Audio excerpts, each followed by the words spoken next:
सत्संगों से, वाणियों से जो भी हम सुनते हैं, हमें उनको अपने जीवन में उतारना है और हमारा सारा जीवन, हमारी हर श्वास उस परमात्मा के नाम से हमको जोड़ कर रखनी है।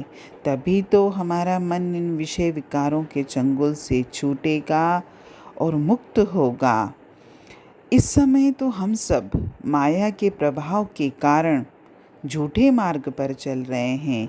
हम संसार की शक्लों और पदार्थों के मोह में इतना खो जाते हैं कि हमारा परमात्मा की तरफ ध्यान ही नहीं जाता।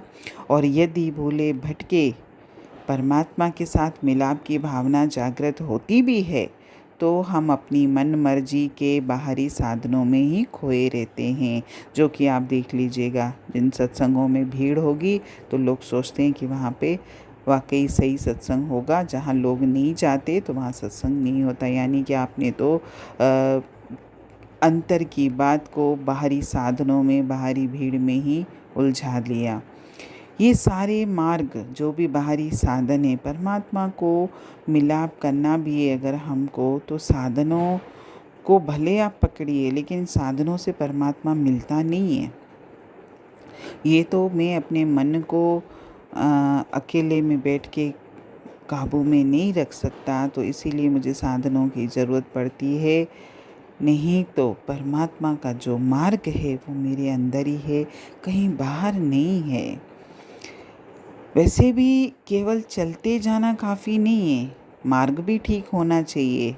क्योंकि यदि हमारी मंजिल पूर्व की ओर है और हम पश्चिम की ओर चलते जाते हैं, तो जितना ज़्यादा चलेंगे ना, उतना ही अधिक हम मंजिल से दूर हो जाएंगे, उसके करीब नहीं जाएंगे। और बिना चले तो कभी कोई मंजिल पर पहुंच ही नहीं सकता। लेकिन मन मर्जी के बजाय हमको परमात्मा के हुक्म के अनुसार चलना है। सत्संगों से, वाणियों से हम परमात्मा के नाम की कमाई करते हैं। ये परमात्मा के नाम की कमाई करने के साधन ही हैं, और ये सच्चे साधन और सच्चे मार्ग हैं। इस मार्ग पर चलने से ही मैं परमात्मा को प्राप्त कर सकता हूँ, उससे मिलाप कर सकता हूँ, और लोक और परलोक दोनों में सच्ची बढ़ाई भी प्राप्त कर सकता हूँ। जिन्होंने भी सत्संगों और वाणियों से लाभ उठाकर अपने आप को परमात्मा से जोड़ लिया है, तो उसने तो मानो 68 तीर्थों में स्नान कर लिया, इस सारे जन्म के पुण्यों का फल ले लिया।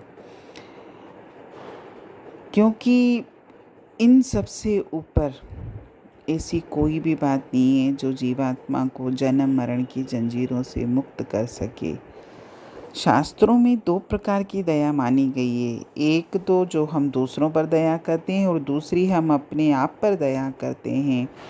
परमात्मा से बिछड़कर 84 के चक्कर में फंसी आत्मा को जब सत्संग वाणियाँ मिलती हैं और उसके मन में प्रभु के लिए प्रेम जागृत होता है, तो वो जन्म मरण के बंधनों से अपने आप को आज़ाद करना चाहता है, और अगर प्रयास करेगा तो आज़ाद हो भी जाएगा। और यही हमें अपने ऊपर दया करनी है। सत्संगों से हम जब नाम से लिव जोड़ लेते हैं, हमारी वृत्ति उस परमात्मा से जुड़ जाती है। और अगर हमने दूसरों को भी परमात्मा के साथ लिव जोड़ने में सहायता की, तो इससे बड़ा श्रेष्ठ पुण्य या सच्ची दया और कोई हो ही नहीं सकती। क्योंकि ये पुण्य और ये दया जो व्यक्ति करता है, वो मालिक के दरबार में स्वीकार होती है, और जिसके द्वारा उस जीव का मालिक के दरबार में स्वागत होता है। सच्ची बुद्धिमत्ता या सच्चा ज्ञान है भी नाम की कमाई। जिसने भी नाम की कमाई की है, वही बुद्धिमान है, वही ज्ञानवान है। और जो करना चाहता है नाम की कमाई, यानी जो परमात्मा के नाम से जुड़ना चाहता है, तो परमात्मा भी उसके ऊपर दया करके उसको सत्संगों के, वाणियों के, सच्चे संत महात्माओं की संगति की दात भी बख्शते हैं। क्योंकि कहते भी हैं कि जो सत्संग आता है उसके ऊपर परमात्मा की रहमत होती है, और जो सत्संगों में नहीं पहुंच रहे, कहीं ना कहीं परमात्मा नहीं चाहते। क्योंकि परमात्मा की उनके ऊपर दया मेहर है ही नहीं।